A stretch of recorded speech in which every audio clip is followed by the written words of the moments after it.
Most welcome my students. कैसे हैं आप लोग? बढ़िया हैं।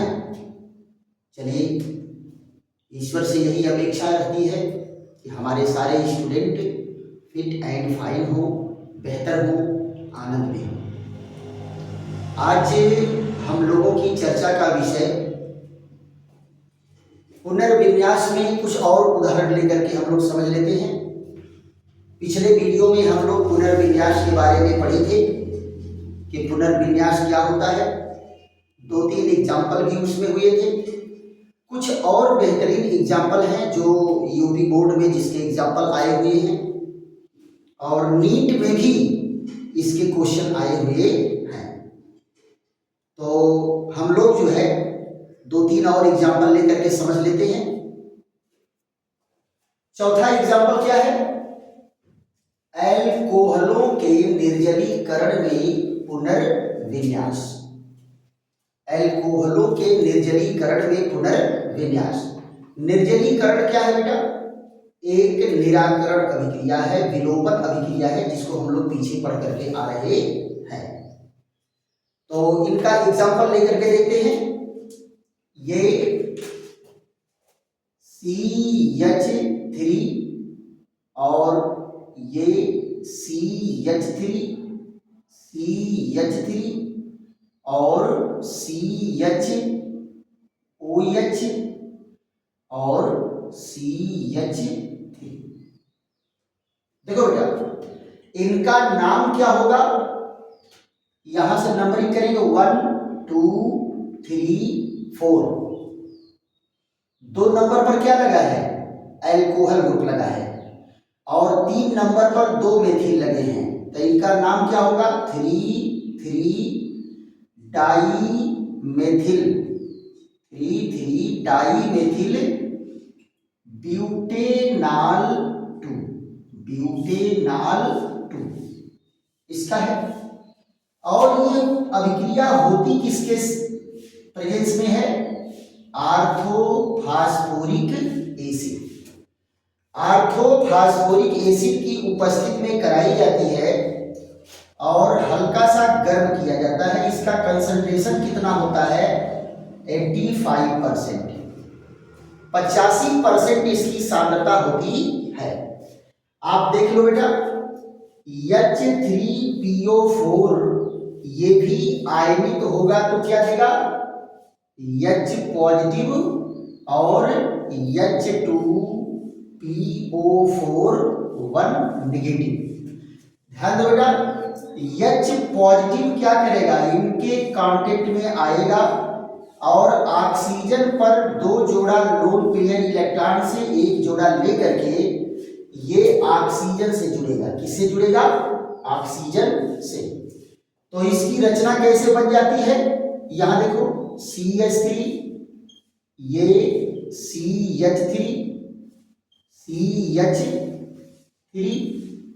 और ये देखो CH, ऑक्सीजन, एक हाइड्रोजन पहले से जुड़ा था, एक हाइड्रोजन बाद में जुड़ गया। तो देखो बेटा, ऑक्सीजन इलेक्ट्रॉन दिया है तो इलेक्ट्रॉन देने के नाते इस पर कैसा चार्ज होगा? धन आवेश। अब जरा देखो, जब इसके ऊपर धन आवेश आया तो ये तो और ज्यादा दुखी हो गया। अब ये बॉन्डिंग इलेक्ट्रॉन को और ज्यादा बल लगा करके खींचेगा। ऑक्सीजन तो वैसे ही कार्बन से ज्यादा विद्युत ऋणी था, इलेक्ट्रोनेगेटिव था, इलेक्ट्रॉन को खींच रहा था। धन आवेश आ जाने से और ज्यादा बल लगा करके खींचेगा। तो करता क्या है? ये बॉन्डिंग इलेक्ट्रॉन को लेकर के जल का अणु यहां से विस्थापित हो जाता है। तो इसकी संरचना कैसे हो जाती है बेटा? यहां देखो, CH3 और यहां CH पॉजिटिव चार्ज है और ये CH3 H2O। देखो बेटा, ये किस प्रकार का कार्बोनियम आयन बना? Secondary carbonium ion. क्या बना? Secondary carbonium ion. क्यों? क्योंकि जिस कार्बन पर धन आवेश है उसके दोनों ओर 2 एल्किल समूह जुड़े हैं। एक हाइड्रोजन है और दो एल्किल समूह है। तो जब दो एल्किल समूह जुड़े होते हैं तो उसको कहते हैं सेकेंडरी कार्बोनियम आयन। लेकिन यहां देखो टर्शियरी बनने की प्रोबेबिलिटी आपको बताए थे पिछले वीडियो में कि अगर टर्शियरी कार्बोनियम आयन बनने की प्रोबेबिलिटी होगी तो ये प्रोसेस क्या होगा, साइमल्टेनियस होगा, अपने आप ये प्रक्रिया होगी। तो देखो क्या करेगा, इस मेथिल समूह को बांड सहित ला करके यहां लगा देगा। अब जरा देखो इसका स्ट्रक्चर कैसा हो गया, CH3 और ये पॉजिटिव चार्ज यहां आ गया, ये CH3 यहां देखो CH और इसका CH3 यहां लग गया और ये CH3। अब देखो बेटा ये कार्बोनियम आयन कैसा हो गया, टर्शियरी हो गया है ना। क्यों सेकेंडरी से टर्शियरी बना, because tertiary carbonium ion is more stable as compared to the secondary, as compared to the secondary. और जो स्टेबल होता है वो लो एनर्जी लेवल पर होता है, यानी ये हाईली रिएक्टिव है as compared to tertiary. So secondary क्या होगा, secondary carbonium ion, secondary carbonium ion क्या होगा, हाई एनर्जी लेवल पर होगा। किस पर होगा, हाई एनर्जी लेवल पर। और टर्शियरी क्या होगा, लो एनर्जी लेवल पर होगा। ये क्या है, लो एनर्जी लेवल। कोई भी प्रोसेस बेटा high energy level to low energy level simultaneous होता है। उच्च ऊर्जा स्तर से निम्न ऊर्जा स्तर की ओर कोई भी प्रक्रिया अपने आप जाएगी। अच्छा ये बताओ लल्ला, बरसात का पानी छत पर से अपने मन में गिरता है नहीं गिरता है, गिरता है। अभी ऊपर छत पर से कोई चीज नीचे गिराओगे तो उनको बल लगाना पड़ेगा, आप जैसे ही छोड़े अपने मन में गिरेगा। तो हाई एनर्जी लेवल से लो एनर्जी लेवल पर अपने मन में जाता है, आपको वहां बल नहीं लगाना है। तो this process is simultaneous process, ये अपने आप हो जाएगा। हाई एनर्जी लेवल से लो एनर्जी लेवल में जाने के लिए अपने आप होगा, आप इसका टेंशन मत लो। यहां केवल जानना है कि कौन ज्यादा स्टेबल होगा, टर्शियरी ज्यादा स्टेबल है, सेकेंडरी कम है, तो सेकेंडरी हाई लेवल पर होगा, टर्शियरी लो लेवल पर होगा। हाई लेवल से लो लेवल अपने आप जाएगा, पक्का। चलिए अब जरा ध्यान दो, इसमें हाइड्रोजन भी निकलना है, H पॉजिटिव तो निकल गया, हाइड्रोजन निकलना है। तो हाइड्रोजन क्या होगा, जरा देखो यहीं से OH निकला है और यहीं से हाइड्रोजन भी निकल रहा है, यानी दोनों एक ही परमाणु से निकल रहे हैं। इसी का हाइड्रोजन भी निकल करके यहाँ बांड बना दिया है, और ये क्या बन करके तैयार हुआ, CH3 और यहाँ CH3 डबल बांड, और ये CH3 ये CH3। अब इसका नामकरण कैसे होगा बेटा, यहां देखो निकला कौन, H पॉजिटिव, इनका नामकरण क्या होगा 1 2 3 4, इधर से भी नंबरिंग करोगे तो वही नंबरिंग आएगा। तो क्या होगा 2 3 डाईमेथिल, 2 3 डाईमेथिल, और डबल बॉन्ड वाला क्या है इन, 4 कार्बन का है तो क्या होगा ब्यूटीन 2, ब्यूटीन 2। अब ये H पॉजिटिव जो निकला है ये तो इंतजार कर रहा है ये पहले से कि भाई मेरा वाला दो, मेरा वाला दो। क्यों, क्योंकि ये उधार लिया था ना, उधार लिया है तो जिससे उधार लिया वो मांगवे करेगा भाई कि मेरा वाला हाइड्रोजन मत दो। कब दोगे, अरे भाई लो निकाल दिए, ले लो तुम अपना। तो यहाँ पर क्या है बेटा, फास्फोरिक अम्ल जैसे यूज हुआ था उसी रूप में निकल गया। सो फास्फोरिक एसिड यहाँ कैसे व्यवहार कर रहा है, एज कैटलिस्ट। कैसा व्यवहार कर रहा है, उत्प्रेरक की तरह व्यवहार कर रहा है।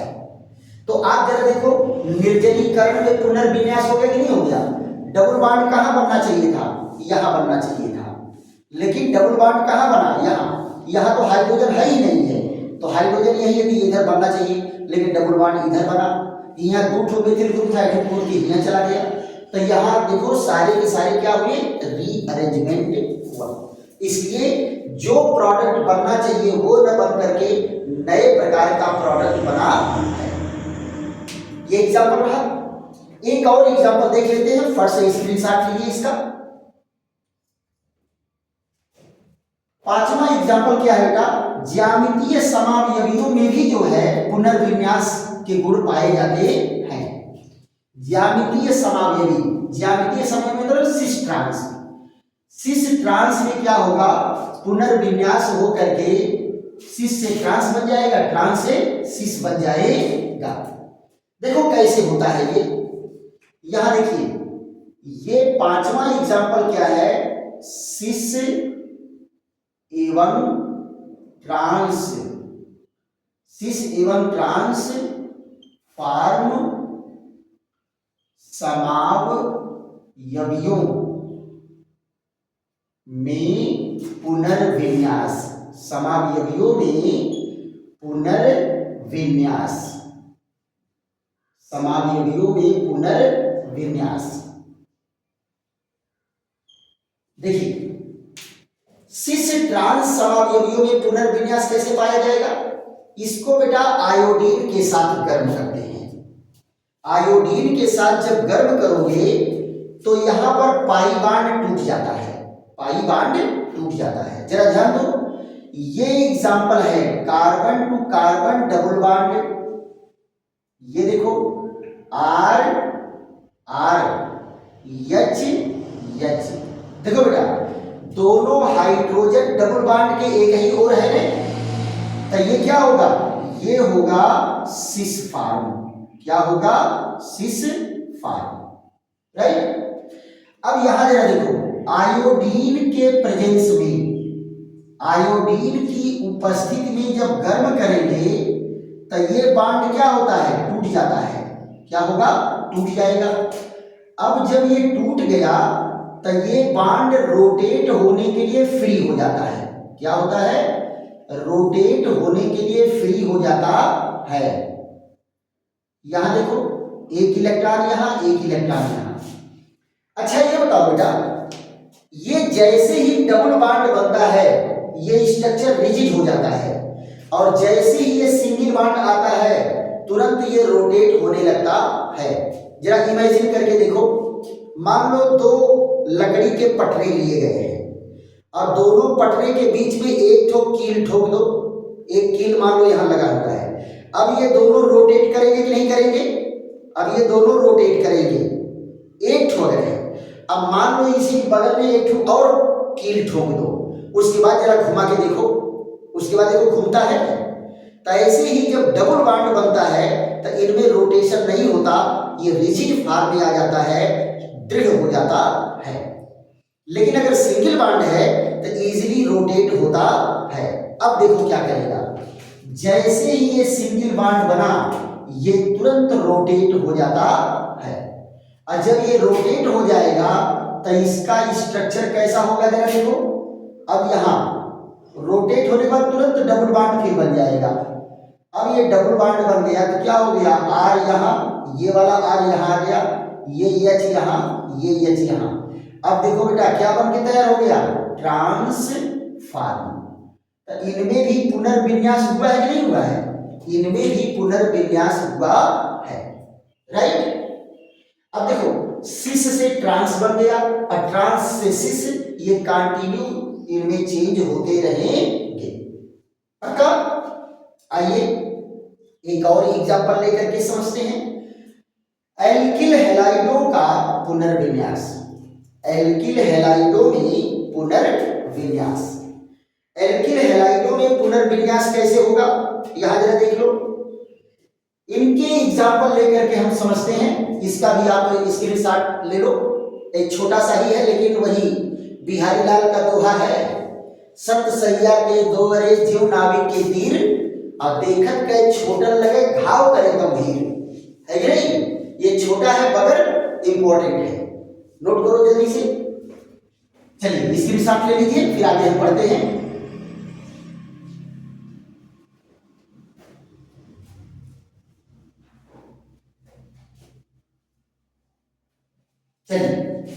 एल्किल हैलाइडों में पुनर्विन्यास, एल्किल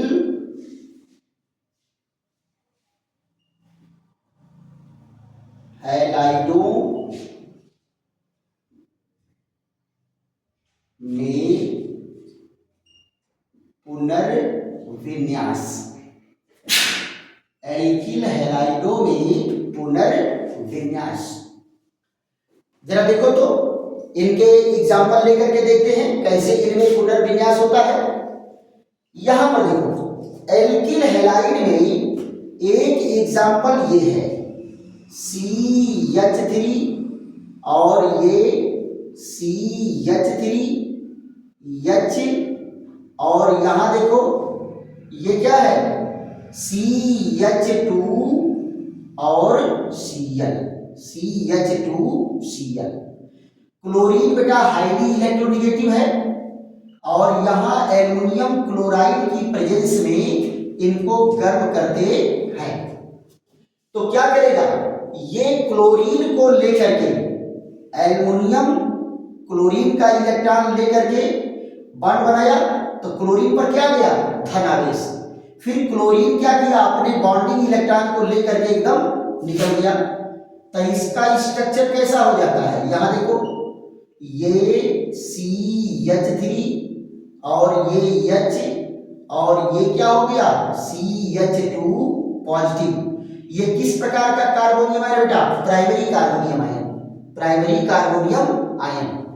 यहां जरा देखो ये हाइड्रोजन क्या करता है यहां से जाके यहां जुड़ जाएगा, रीअरेंजमेंट हो गया CH3 और यहां देखो CH3, ये क्या बन गया CH3, यहां आ गया पॉजिटिव चार्ज, क्या गया पॉजिटिव चार्ज। अब देखो ये एल्युमिनियम क्लोराइड इस रूप में है ये, तो यहां पर इनका क्लोरीन देने की प्रॉपर्टी बढ़ जाती है, एक क्लोरीन ग्रहण करने के बाद फिर क्लोरीन देने की प्रॉपर्टी बढ़ जाती है और इनको क्लोरीन दे देगा तो इसका क्या हो जाएगा CH3 और ये CH3, यहां पर CH3 और ये Cl यहां आकर के जुड़ गए। तो देखो बेटा क्लोरीन यहां से कूद के यहां आ गया कि नहीं आ गया, हाइड्रोजन यहां आ गया, रीअरेंजमेंट हुआ है ना। एक और इनका एग्जांपल देख लेते हैं, दूसरा एग्जांपल CH3 और CH2, CH2 और Br।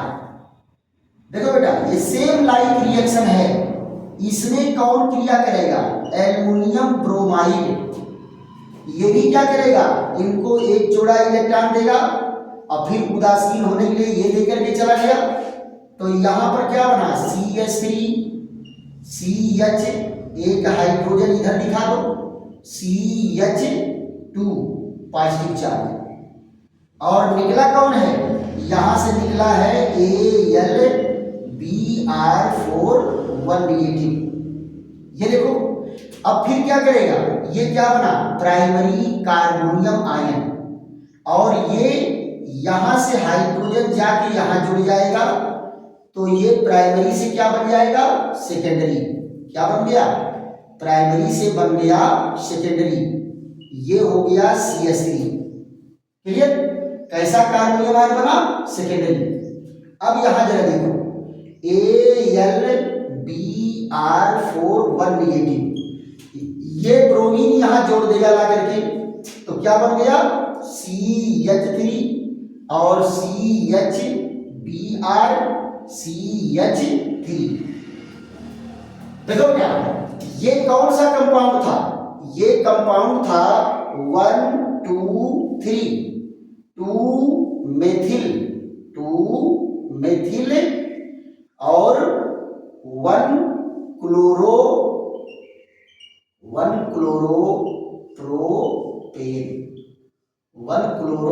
क्लोरोप्रोपेन, और ये क्या बना, ये बना 1 2 3, यहां देखो 2 मेथिल और 2 क्लोरोप्रोपेन।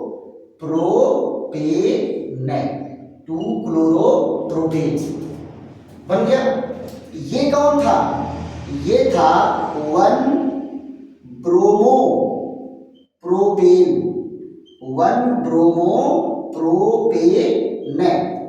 और यहां क्या बन गया? 1 2 3, ये बन गया 2 ब्रोमो प्रोपेन, 2 ब्रोमो प्रोपेन। तो रीअरेंजमेंट हुआ कि नहीं हुआ? एक जगह से क्लोरीन ब्रोमीन हट करके 2 नंबर पर चला गया। यहां भी 1 नंबर से क्लोरीन हट करके कहां चला गया? 2 नंबर पर चला गया। यहां देखो बेटा, एक और बेहतरीन एग्जांपल है, नीट में आया हुआ क्वेश्चन। अभी मैं नीट का पेपर सॉल्व करा रहा था तो उसमें ये क्वेश्चन आया हुआ था। तो आप जरा ध्यान दो, यहां क्या है? ये फ्रीडल क्राफ्ट अभिक्रिया, फ्रीडल क्राफ्ट अभिक्रिया यहां पर है। बेंजीन से इसका रिएक्शन होता है, किसका? यहां जरा देखो, बेंजीन का रिएक्शन होगा CH3 और CH2 और Br। यहां देखो एल्युमिनियम ब्रोमाइड की प्रेजेंस में होगा। तो ध्यान दो बेटा, ये दोनों मिल करके क्या बनाएंगे? Secondary carbonium ion. ध्यान दो, क्या बनाया? सेकेंडरी कार्बोनियम आयन यहां। और ये सेकेंडरी कार्बोनियम आयन क्या करेगा? ये जुड़ेगा यहां पर, ये हाइड्रोजन है और ये सेकेंडरी कार्बोनियम आयन CH ये बन के तैयार हुआ, सेकेंडरी कार्बोनियम आयन, राइट। अब ये सेकेंडरी कार्बोनियम आयन क्या करेगा? यहां पर अटैक करेगा, यानी ये सेकेंडरी कार्बोनियम आयन अटैक करके कहां जुड़ा? यहां। इस हाइड्रोजन को हटा दिया, इस हाइड्रोजन को हटा दिया। तो इसका रूप कैसा हो जाता है बेटा? ये देखो, कार्बन से जुड़ना चाहिए किस कार्बन को? पहले कार्बन को। इस कार्बन से बेंजीन के किसको जुड़ना चाहिए? इसको जुड़ना चाहिए, ये वाला कार्बन। लेकिन जुड़ कौन रहा है? ये वाला कार्बन। किसके कारण? पुनर्विन्यास के कारण। क्यों? क्योंकि यहां पर पुनर्विन्यास हो गया है। पक्का? अब जरा देखो, इसका प्रोडक्ट कैसा होता है? CH, यहां CH3 और निकला कौन? H positive. कौन निकला? H positive. तो H पॉजिटिव को हटा करके जुड़ा, तो ये भी तो पुनर्विन्यास है। ये अभिक्रिया जो है इस साल बोर्ड में भी आया था और अभी नीट का पेपर सॉल्व करा रहा था उसमें भी आया हुआ था। सो इसको हम इग्नोर नहीं कर सकते। तो इनको आप लोग नोट कर लीजिए। आज हम लोगों का यहीं पर विश्राम होगा, फिर मिलते हैं अगले नए वीडियो के साथ। अगर आप लोगों को बेहतरीन लग रहा, अच्छा लग रहा है तो झूम करके शेयर, सब्सक्राइब और लाइक करिए और कमेंट भी करिए। कमेंट करेंगे तभी पता चलेगा कि पढ़ाने में कहाँ पर जो है मिस्टेक है और कहाँ हमको सुधार करना है। थैंक यू, धन्यवाद।